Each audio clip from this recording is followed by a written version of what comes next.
ప్రత్యర్థుల ప్రచారం ఎలా ఉన్నా, ఒపీనియన్ పోల్స్ ఫలితాలు వ్యతిరేకంగా ఉన్నా జనరల్ ఎలక్షన్స్ లో యూపీఏకు ఎవరు ఊహించని ఫలితాలు ఖాయమంటున్నారు కాంగ్రెస్ ఉపాధ్యక్షుడు యువనేత రాహుల్ గాంధీ. ఎన్డీఏకు 270 సీట్లు వస్తాయంటూ 2004, 2009 ఎన్నికల్లో ప్రచారం జరిగినా అప్పుడేం జరిగిందో చూసామన్నారు.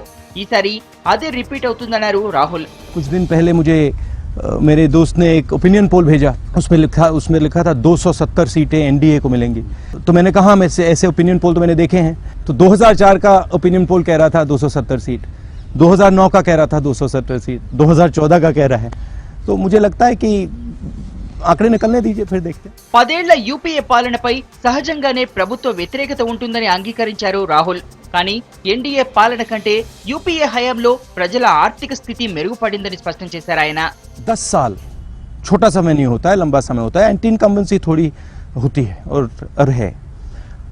और ये भी नहीं कह रहा हूँ कि यूपीए ने गलतियां नहीं की हैं, 1-2 गलतियां भी की हैं, मगर काम भी बहुत किया है। 15 करोड़ लोगों को गरीबी रेखा से निकाला है हमने। छोटा काम नहीं है, पहली बार इतिहास में हुआ है।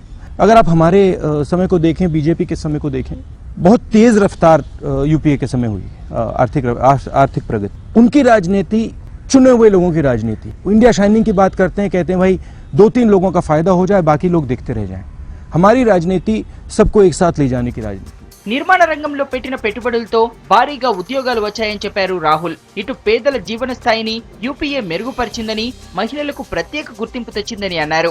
सबसे बड़ा इंफ्रास्ट्रक्चर का प्रोजेक्ट हमने मैन्युफैक्चरिंग कॉरिडोर तैयार किया। क्यों तैयार किया है, कर पाए हैं क्योंकि 10 साल के लिए हमने ग्रोथ दी है, पैसा बना है। एनडीए के समय पैसा ही नहीं था। अगर आप ये ऐसा इंफ्रास्ट्रक्चर प्रोजेक्ट बनाना चाहते थे, आप बना ही नहीं सकते थे। हजारों उद्योग लगेंगे इस बैकबोन पे और करोड़ों युवाओं को रोजगार मिलने वाला है। और एक दिन आप घड़ी देखेंगे, उसमें मेड इन इंडिया देखेगा। दूसरा, गरीबों को और मजबूत जमीन देनी है। तीसरी चीज जो मेरे लिए सबसे जरूरी है, महिलाएं पीछे हैं, छुपी हुई हैं, उनको आगे लाना है। 33% आरक्षण, महिला पुलिस स्टेशन, और जिस प्रकार से हमने करोड़ों महिलाओं को बैंक से जोड़ा है, उनको एक आइडेंटिटी देना चाहते हैं। तो ये 3 चीजें हैं मेन, और भी 2-3 चीजें हैं जो इसको सप्लीमेंट करते हैं, मगर मेन ये 3 चीजें। ప్రచారం చేసుకోవడంలో బీజేపీ ముందుంటే ప్రజల కోసం పనిచేయడంలో కాంగ్రెస్ ముందుందని రాహుల్ గాంధీ అన్నారు. ఎవరిని వ్యతిరేకంగా విమర్శించే సంస్కృతి తనది కాదంటూ పరోక్షంగా మోడీని ఉద్దేశించి కామెంట్ చేశారు. हमारी अप्रोच है कि इन 120 करोड़ लोगों को हम शक्ति दें। उनकी अप्रोच है कि वो एक व्यक्ति को शक्ति दें। हिंदुस्तान की जनता जानती है, मार्केटिंग उनकी अच्छी है, इस बात को मैं मानता हूँ। काम हम करते हैं। मैं पर्सनल अटैक नहीं करता, मैं जनरली किसी के बारे में बुराई नहीं करता हूँ, मैं प्यार से बात करता हूँ, मैं इशूज उठाता हूँ। अब उनकी सोच अलग है, वो पर्सनल अटैक करते हैं, वो नेगेटिव बात बोलते हैं, मेरे ऊपर भी बोलते हैं, बाकी लोगों के ऊपर भी बोलते हैं। इनके संस्कार हैं, मेरे संस्कार नहीं है। मुझे सिखाया गया है कि सबकी इज्जत करो, दुश्मन की भी इज्जत करो।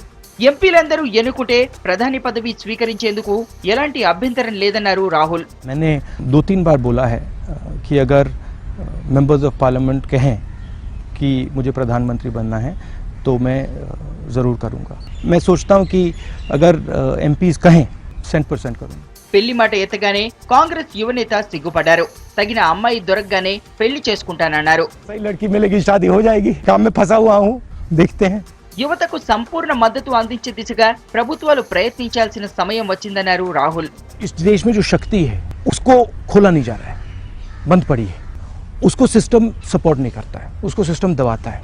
इसको मैं बदलना चाहता हूँ। ये मैं जानता हूँ ये 5 साल में नहीं होगा, मैं जानता हूँ ये इसमें टाइम लगेगा, मगर शुरुआत जरूर हो सकती है और शुरुआत को हम करेंगे, दबा के करेंगे। దేశాన్ని అభివృద్ధి చేయాలంటే కాంగ్రెస్ తో మాత్రమే సాధ్యమని రాహుల్ గాంధీ స్పష్టం చేశారు. ప్రజల ఆదరణ తమ పార్టీకే ఉందన్నారు. ఆయన ఆకాంక్షలు ఎంతవరకు నెరవేరుతాయన్నది తెలియాలంటే ఎన్నికల ఫలితాలు విడుదల కానున్న మే 16 వరకు ఆగాల్సిందే.